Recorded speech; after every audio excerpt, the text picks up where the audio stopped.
Dois, três. Nem picanha, nem café! Nem picanha, nem café! Nem picanha, nem café! Nem picanha, nem café! Nem picanha, nem café! Nem picanha, nem café! Nem picanha, nem café! Nem picanha, nem café! Nem picanha, nem café! Nem picanha, nem café! O deputado bolsonarista Nicolas Ferreira, PL, voltou a viralizar nas redes sociais, desta vez atacando a fala do presidente Lula, que sugeriu boicotar alimentos com preços abusivos. Embora em evidência mais uma vez, o parlamentar se limita ao engajamento digital, enquanto outros congressistas tentam capitalizar politicamente o tema. Entre eles, Hugo Mota, presidente da Câmara, que afirmou nesta sexta-feira que é preciso dar uma resposta ágil e responsável para conter a alta dos preços. Mas Mota cai em contradição. Em julho do ano passado, ele votou contra o PLP 68, que previa isenção de impostos sobre a carne dentro da reforma tributária. Com bonés ridículos e slogans como "Queremos comida barata novamente", parte dos bolsonaristas tenta empurrar o discurso de alta nos preços, omitindo que votaram contra a isenção de mais de 40 itens da cesta básica. Pior ainda, apoiaram um governo marcado pela fila do osso. Pessoas em situação de vulnerabilidade esperando um caminhão de lixo para coletar restos de alimentos. Na semana passada, Jair Bolsonaro causou polêmica por falar um absurdo, dizer que é uma grande mentira que pessoas passam fome no Brasil. Questionado, ele recuou e afirmou que alguns passam fome. A publicação de Tiago Bagatin resume bem essa hipocrisia da oposição. Comida barata novamente, Bolsonaro 2026. Estava escrito no boné dos deputados que votaram contra a reforma tributária do Lula, que zerou os impostos dos alimentos da cesta básica. Escreveu sobre um vídeo de uma cena patética dos bolsonaristas na Câmara. O ministro da Fazenda, Fernando Haddad, disse em entrevista para a Rádio Cidade de Caruaru, nesta sexta-feira, que não é possível corrigir 7 anos de má administração em 2 e destacou algumas medidas para conter a alta dos alimentos, entre elas a recuperação do salário mínimo, mesmo sob o protesto da direita na época. Olha, Renata, você tem toda a razão e você há de lembrar que durante o governo Temer e o governo Bolsonaro, o salário mínimo ficou congelado 7 anos. Vocês acompanharam isso, noticiaram isso, e desde que o presidente Lula assumiu, há apenas 2 anos, o salário mínimo estava R$ 1.100, já foi reajustado para R$ 1.508. Obviamente que você não consegue corrigir 7 anos de má administração em 2. Mas eu penso que o presidente Lula, com o compromisso que tem com as pessoas que precisam mais do Estado, já começou uma política de valorização do salário mínimo. Sob protesto do pessoal da direita. Você sabe que o pessoal que ataca o presidente Lula e que manteve o salário mínimo congelado não queria o reajuste acima da inflação. Mas o presidente Lula bancou essa proposta e, mais do que isso, Renata, o presidente Lula corrigiu a tabela do imposto de renda, que também estava há 7 anos congelada. Então, o governo Bolsonaro, ele cobrava impostos de quem ganhava até 2 salários mínimos. E o presidente Lula acabou com isso, reajustando a tabela do imposto de renda. E agora quer ampliar a faixa de isenção para quem ganha até R$ 5.000 por mês, justamente para que as famílias possam enfrentar os custos, né? O custo de vida, sobretudo a questão da cesta básica. A partir de 2027, os governadores não vão mais poder cobrar ICMS da cesta básica. Então isso é muito importante, que hoje alguns estados, sobretudo no Sudeste, cobram impostos sobre a cesta básica. E nós aprovamos uma reforma tributária para acabar com o ICMS, inclusive da carne, né, que fica mais cara por causa da cobrança de impostos estaduais. Então, tudo isso está sendo...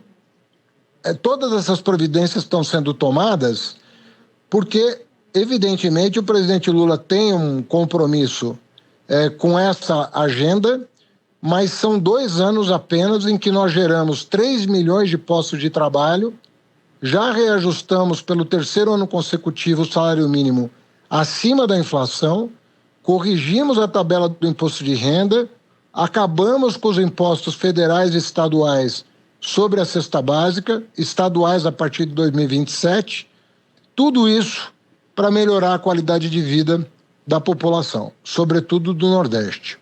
A declaração de Haddad vai de encontro com a publicação de Gustav Ramsky, que escreveu: esses deputados bolsonaristas que querem comida barata novamente, entre aspas, não são os mesmos que votaram contra a isenção dos impostos da cesta básica, não, né?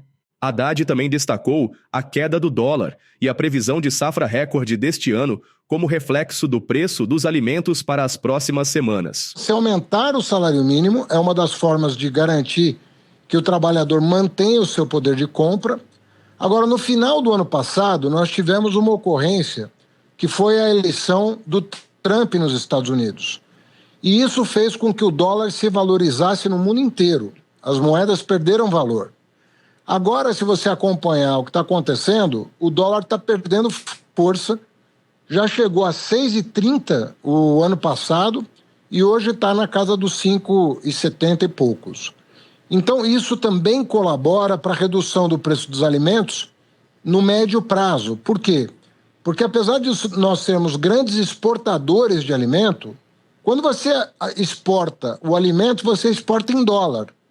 Então, se o produtor aqui está recebendo mais em reais, em virtude do dólar ter se apreciado, isso acaba tendo impacto nos preços internos.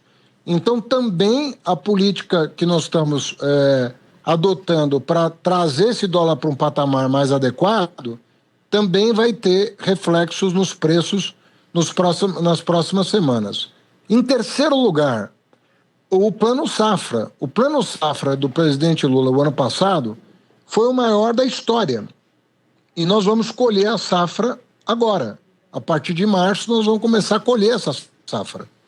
Agora, a safra vai ser recorde.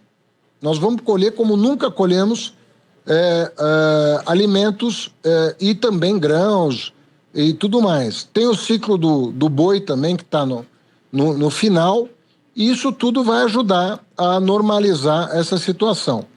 Mas veja bem, você tem que levar em consideração a situação que o presidente Lula assumiu. E todos os preços hoje, mesmo tendo sido elevados no último período em função desses fatores, seca, inundação no Rio Grande do Sul, dólar, eleição do Trump e tudo mais, eles ainda estão abaixo do que o presidente Lula herdou do governo Bolsonaro. Então, vamos continuar tomando as medidas de aumentar o salário mínimo, corrigir tabela do imposto de renda, melhorar o poder de compra do salário, baixar o dólar e melhorar a safra para combater os preços altos. O ministro da Fazenda fez questão de comparar a situação do país atualmente com a situação do final do governo Bolsonaro. Mas, Renata, quanto estava a taxa de desemprego 2 anos atrás? Quanto estava a taxa de inflação 2 anos atrás? Quanto estava o salário mínimo 2 anos atrás? Eu não estou pedindo para lembrar de coisas de 10, 20 anos atrás. Estou pedindo para lembrar coisas de 2 anos atrás.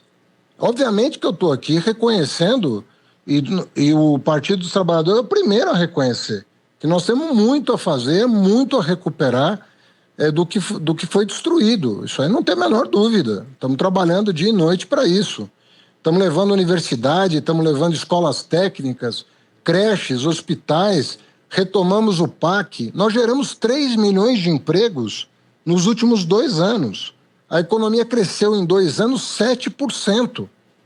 Sabe quanto tempo levava para crescer 7% a economia no período anterior? Levava 5 anos. Agora nós crescemos em 2 anos. Nós estamos com a menor taxa de desemprego da história. Então, eu não estou aqui fazendo propaganda de números aleatórios. Isso são números oficiais, apurados pela imprensa, apurados por organismos independentes. Não é o governo que está dizendo. Então, é a menor taxa de desemprego, é a maior geração de empregos em 2 anos, é o maior crescimento em 2 anos dos últimos 10 anos.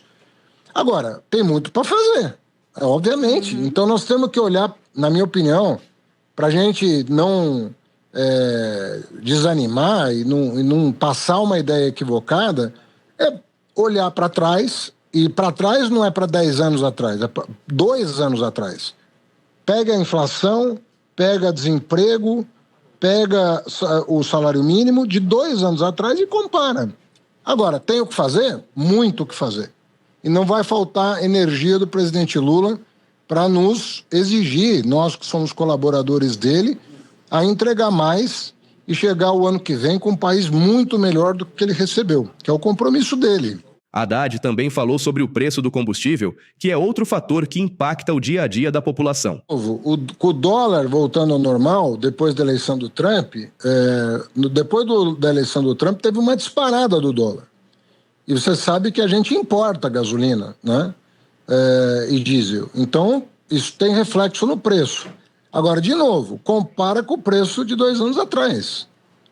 O preço hoje da gasolina e do diesel no posto está mais baixo do que de 2 anos atrás.